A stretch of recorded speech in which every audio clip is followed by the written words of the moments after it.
Thursday morning here in DFW. I've got two calls in south of Fort Worth, the city called Cleveland down there. The first call is going to have AC keeps cutting in and out on two of the day cabs. The next call, all I know is it's a 389, which is a long nose P, and they're not getting power to the AC compressor. So I'm gonna head down there, look at the two day cabs first. More than likely pull the Freon out, and it's probably got an incorrect Freon level in there. Get those two fixed up, head over to the other one. He said after I get the AC finished up, he wants me to give him a quote on 2 head jobs. So potential pulling heads off of engines and putting new heads on, which I'm going to tell him to go ahead and do the entire end frame. But if y'all like these videos, hit the subscribe button, leave a comment, tell me what you want to see on these things. I don't know. I mean, I'm just here doing some dirty ass diesel tech work. I mean, that's all I do. So it takes time out of my day to record these videos. So, I mean, just take a few seconds and leave me a comment. Hit that subscribe button. Let's get these views up. That's the only way to get the views up, is by people subscribing and people leaving comments, the view, the click-through rate, all that stuff.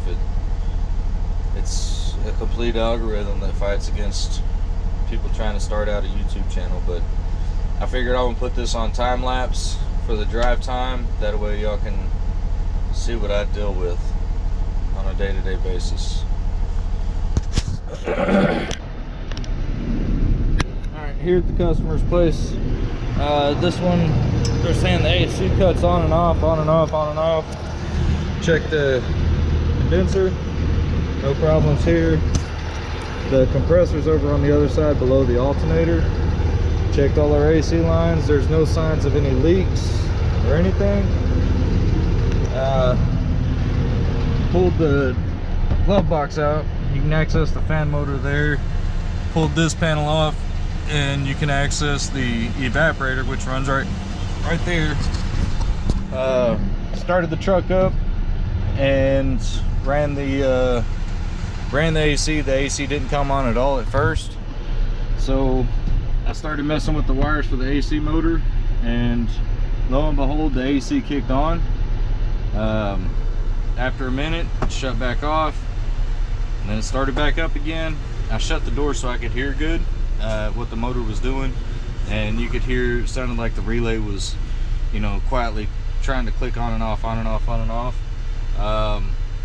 But that's for the fan motor itself, which tells me that the board on the fan motor is no bueno. So I'm gonna order another fan motor for this guy, and I got to move on to the next one now. See what's going on with that AC system. So this one here is the next unit. Get the hood opened up, be able to take a look around. Let's see, I see coolant leaking over there, going down the condenser. But as far as any leaks, don't see any yet. Check the filter. Filter's fairly new.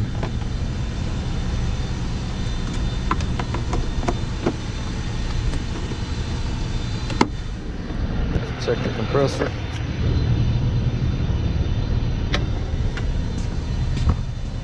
So here's our AC compressor, and our lines back there look pretty damn clean. Customer mentioned that he did change the pressure switch, but let's start this baby up, see what the AC's doing in this one.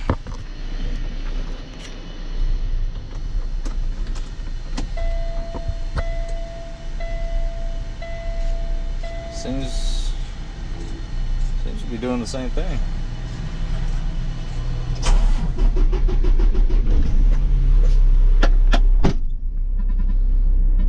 Got AC on. See if it kicks on for any other speeds. No? over here in the passenger seat. We're gonna, oh shit, it's gonna vibrate the hell out of it.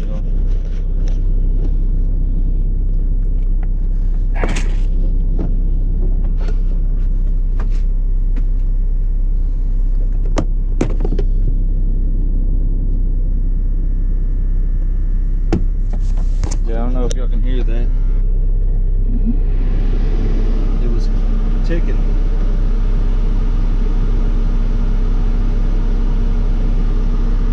Let's see if it'll cut out.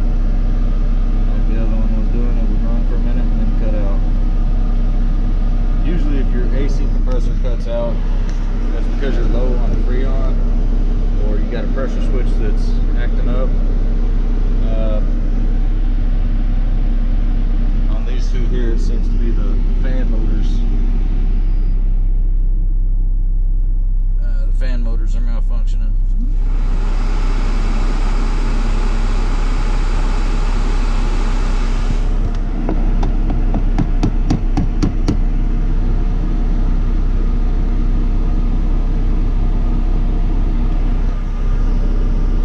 This is your power plug for your fan motor. You got your hot and your ground, and your signal wire tells you what speed to put it on.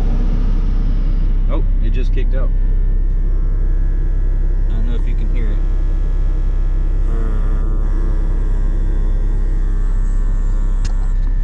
It's the sound it's making. So yeah, we got 2 fan motors needed, and it keeps resetting itself.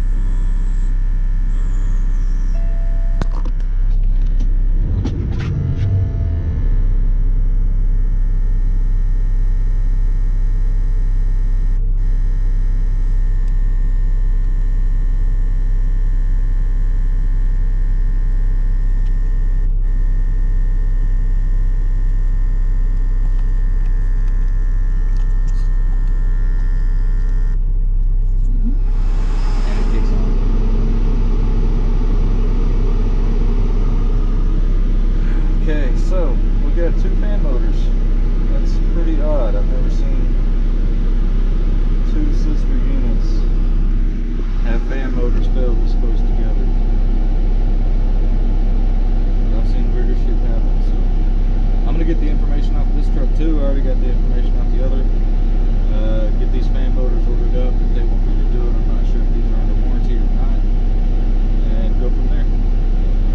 Alright, spoke with the customer about what I found.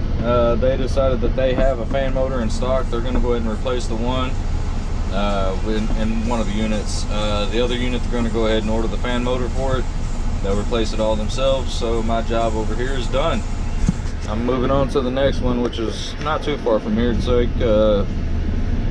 about 10 minutes down the road, so I'm going to head over there. I'll keep y'all updated. Alright guys, got to this other location, and apparently this company had accepted a technician's resignation after he had started trying to diagnose the AC on this truck. He had completely disassembled the dashboard. He cut loose all the harnesses. Yeah, it's gonna be a good day. So what they're saying is the AC clutch only has 3 volts, but pin 11 at the firewall has 0. I told the supervisor I'm just going to start from scratch and find what I find. This is not my day. I'll give you a view of the dash though. Not going to be fun.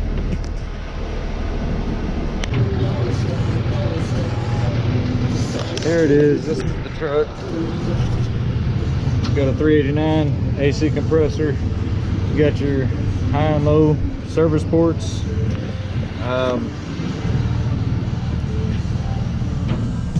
Previous technician was working on it, trying to figure out why he wasn't getting any power to the clutch. In my opinion, he got wire blind. This is all good. Got pressure switchers up here on the firewall. These 2 here, and I had no power to either one of them. You should have power coming in, power going back out, all the way over to the other side of the truck.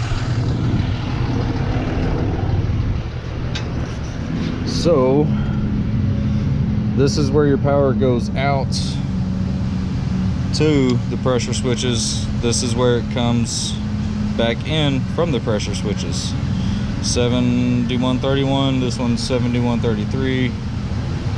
Yeah, so these both go up into here, right here, both of these two pins, and then they come through to the dash. You've got one that goes to this relay, one that goes to this relay. Well, this relay was not energizing. I pulled a resistance check for this plug all the way back over to the pressure switches. Had good continuity all the way through. Removed this plug from the firewall and checked it from here to here, and found this wire here was broken inside this connector here. And the brake is pretty interesting. Now get a damn. Alright, be quiet. Let's see, where'd that wire go? I had a little piece of wire up here. Anyways, this is the pin that broke. Where'd that freaking wire go? I cut it and fixed it in here. And I was gonna save it for the supervisor here on location so he could see it. Oh. Here it is. So this is the end of the wire. And then you got the wire and the pin. So those should have been connected, they weren't. And that's why we wasn't getting power to the clutch, because the pressure switches weren't able to send power to the relay. So if you don't have power at your clutch, don't freak out. More than likely it's something else that's the issue. Never look for power at the clutch. That's the last thing you do. Check your pressure switches, check your AC pressure, stagnant pressure. If you do get it to come on and it kicks back off, on, off, on, off, then check your freon level. But if you don't, if it's not kicking on at all, more than likely it's a pressure switch issue prior to it being a controller issue or anything else. So just a little heads up.